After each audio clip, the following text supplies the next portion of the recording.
Hey everyone, and welcome to a brand new deep dive. Excited to be here. Today we're all about finding calm in the chaos. Ooh, I like that. You're curious about essentialism. Yeah. We've got Greg McKeown's book as our guide. Essentialism. Right. So buckle up, because Okay. we're about to unpack less but better. I love that. It's interesting. Yeah. McKeown doesn't just throw out this idea of doing less. Right. He starts by acknowledging that feeling so many of us have, stretched thin, swamped with to-dos, yet somehow not feeling truly accomplished. That's like that feeling Where's of our constantly running on a hamster wheel. Precisely. Right? He shares this anecdote about an executive Okay. totally caught up in chasing every new tech trend, Oh, I know the type. reading constantly starting projects, Yep. but spread so thin Oh, yeah. that nothing truly impactful is getting done. I've been there. So how does essentialism help us get off that hamster wheel? It boils down to making deliberate choices about where we focus our energy. Okay. McKeown himself actually quit law school Wow. to pursue his passions Mhm. of writing and teaching. That's a big leap. Now, that's a bold move. Yeah. But it really highlights Yeah. that we always have the power to choose our own path. We might not all be quitting law school, Right. but I bet you listening Yeah. can think of a time you made a choice that led you down a completely different road. Absolutely. Maybe it was taking a chance on a new career or moving to a new city. Huge. It's about realizing we're not just passive passengers. Right. We're the ones at the wheel. We are at the wheel. And every choice has a ripple effect, Okay. which brings us to the concept of opportunity cost. Oh, I've heard of that. McKeown uses this simple analogy from his childhood. Right. He had a paper route, Okay. which is cool, Yeah, classic. but then he realized washing cars earned him more money in less time.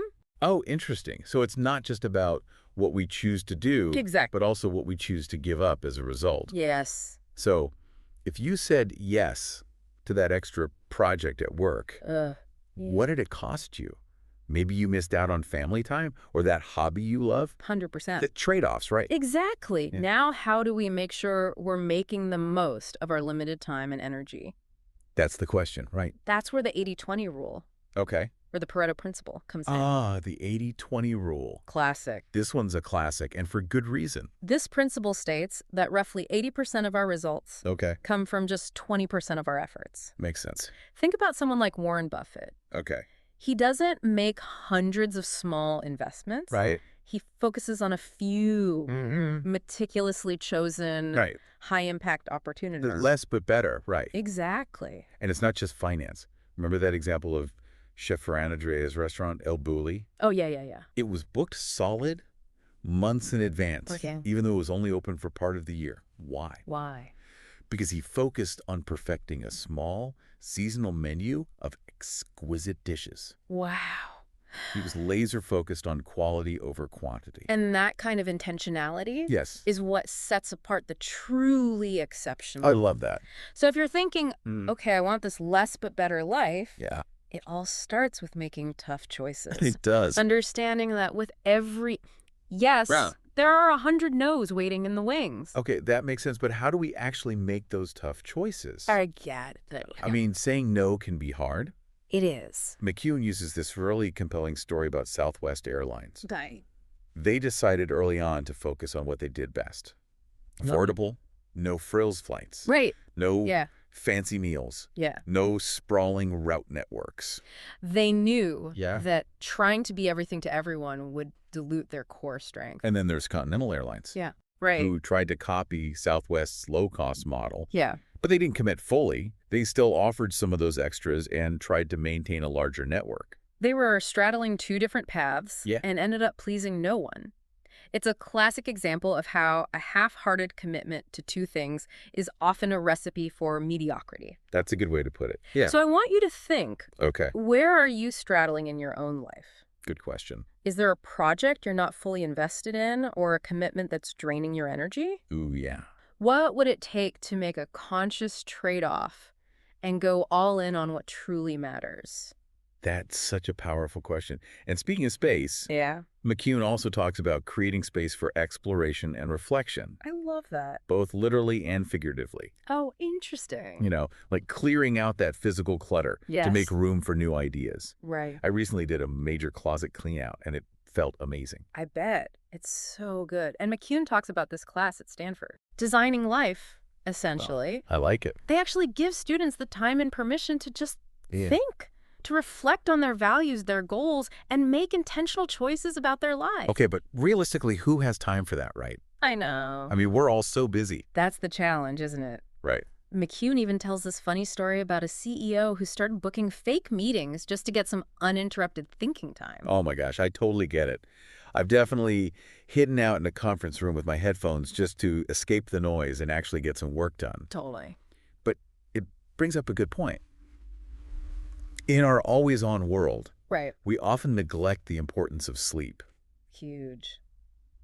And speaking of essentialism and sleep, that's where McKeown gets really interesting. Totally. He totally challenges that I'll sleep when I'm dead mentality. Right. He's like, no, actually, lack of sleep might be what's holding you back from living your best life. He actually shares his own experience with extreme sleep deprivation and how it completely tanked his productivity and well-being. Yeah. Like a total cautionary tale. Wow. I'm someone who needs my 8 hours. Right. But I know a lot of people wear those late nights as a badge of honor. It's almost like a competition. Who can function on the least amount of sleep? I know. But the science backs McKeown up on this one. Right. Sleep is crucial for memory, for problem solving, even for creativity. Totally. Remember we were talking about those nap pods at Google? Even the tech giants Yeah. are recognizing that rest is not a luxury. Yes. It's an essential ingredient for peak performance. Okay. Okay, so we've established that sleep is vital. Yes. And so is getting clear on our priorities. Yeah. But that often means saying no to the things that don't align with those priorities. Right. And let's be honest, saying no is hard. It is. We worry about disappointing people, missing out, or seeming rude. Yes. But McKeown's point is that constantly saying yes when we mean no is actually more disrespectful in the long run. Because it's not a true yes. Right. It's a recipe for resentment and burnout. Exactly. He even talks about how no is a complete sentence. Yes. You don't always need to over-explain or apologize for setting boundaries. I love the story about Jin Young. Oh, yeah. What a story. She finally worked up the courage to tell her overbearing manager no. Right. And guess what? It actually led to positive change for the whole team. It's like that saying, the only way to get different results is to do something different. Love it. Sometimes that something different is simply saying no. Speaking of doing things differently, McKeown also talks about the danger of the sunk cost trap. Yes. That tendency we have to stick with things just because we've already invested time, money, or energy into them, even when they're clearly not working. You see this all the time, right? Oh, yeah. People staying in jobs they hate, finishing books they're not enjoying, or clinging to relationships that have run their course. It's like that classic example of the Concorde. Everyone knew it was a financial disaster, but they kept pouring money into it because they'd already invested so much. Classic sunk cost fallacy. Okay, so how do we avoid falling into this trap? It starts with being honest with ourselves about what's working and what's not. Yeah. Sometimes the most essential thing we can do is cut our losses and move on. I like that. Now, on a more positive note, McKeown also talks about the power of celebrating small wins. Oh, I like this. Those tiny victories that keep us motivated along the way. Oh, I love this. It's so easy to get caught up in the big, overwhelming goals that we forget to appreciate the little steps that get us there. Right. He shares this great example of Richmond's positive tickets. What's that?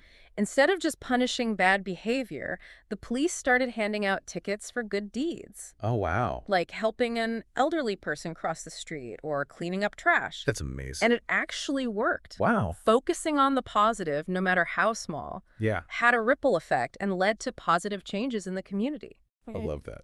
It reminds me of when I first quit my corporate job to pursue writing full-time. Right. I created a little reward system for myself. Oh, nice. For every 1,000 words I wrote, I'd treat myself to something small, like a fancy coffee or a new book. It's amazing how powerful those little rewards can be, right? Just. It's about acknowledging our progress and celebrating those mini milestones along the way. Absolutely. Now, we've talked about the importance of creating routines for sleep, Yes. for saying no, Right. but McKeown also emphasizes the role of routines in optimizing our performance. It's huge. I used to think routines were boring, Yeah. but now I see them as a way to free up mental energy. Totally. Absolutely. Routines aren't about being rigid. Right. They're about creating space for what matters. Okay. Take Michael Phelps, Right. the Olympic swimmer. Yeah. He had this incredibly detailed routine Great. he'd go through before every single race. Wow, I can just imagine. What kind of routine? Everything from the specific stretches he did Oh. to the songs he listened to, right. even how he mentally prepared himself in those Wow. final moments. Yeah. And for him, it was all about reducing anxiety and getting in the zone. So it's about taking those decisions out of the equation so you can focus on performing at your peak. Exactly. That makes total sense. And, it doesn't have to be as intense as an Olympic athlete. Right. Think about your own life. Yeah, What are those little things you do that set you up for a productive day? totally. Maybe it's that morning cup of tea or a 20-minute walk to clear your head. For me, it's all about that morning writing routine. Mm-hmm. I get up, Yeah. make coffee, and write for an hour before I even look at my phone. Oh, that's awesome. It makes a huge difference in my focus and creativity. I bet. But speaking of focus, Yeah. McKeown also talks about this idea of chronos versus kairos time. Yes.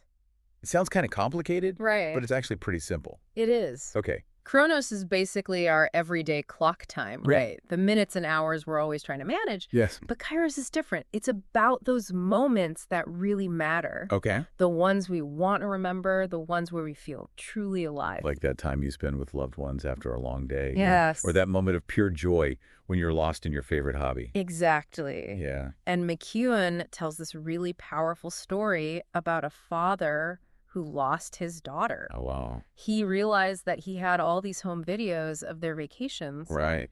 but very few close-ups of her face, of those Oh. everyday moments that suddenly meant everything. That's incredibly poignant. It's a reminder that we often get so caught up in documenting the big moments that we forget to truly be present in the small ones. And those small moments, Yeah. that's where life really happens. So Mhm. how do we make sure we're present for those Kairos moments? That is the question. That's where essentialism comes in. It's about making conscious choices, about where we focus our time and energy so that we can live a life that reflects what truly matters to us.